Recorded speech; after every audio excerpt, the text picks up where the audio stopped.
เป็นตำรวจเป็นหมอด้วย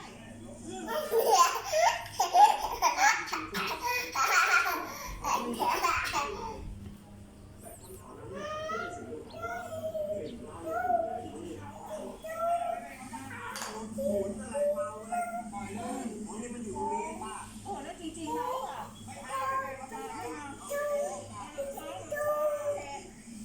ยืนยันว่าเป็นเรื่องราวที่สุดคุณป้าท่านนี้ก็คือคุณป้าประยงวรรณปานอายุ77ปีเสียชีวิตนะครับ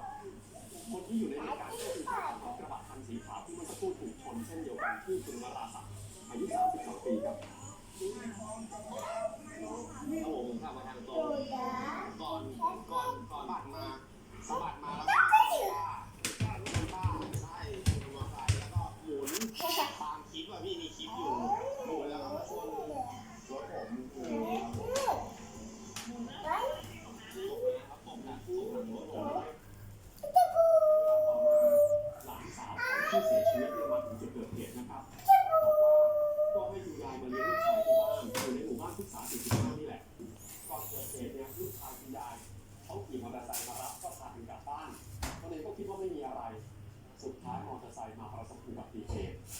ล่าสุดนะครับผู้กำกับการบางบัวทองพันตำรวจโทสมุทรปริญญา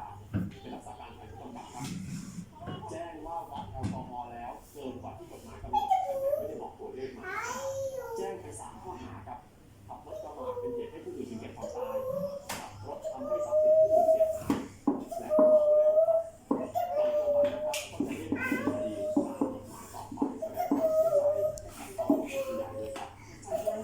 ป๊อกกี้ลูกกินให้หมดไหมป๊อกกี้นะท่านนี้อายุ68ค่ะโดนแท็กซี่ชนเหมือนกันอาการสาหัสอยู่ ICU ซึ่งตอนที่ตามตัวแท็กซี่ได้นะคะไม่รู้มาหรือไม่มารู้ว่าคุณยายยืนอยู่โบกแท็กซี่ โอ้เอาหลายแท้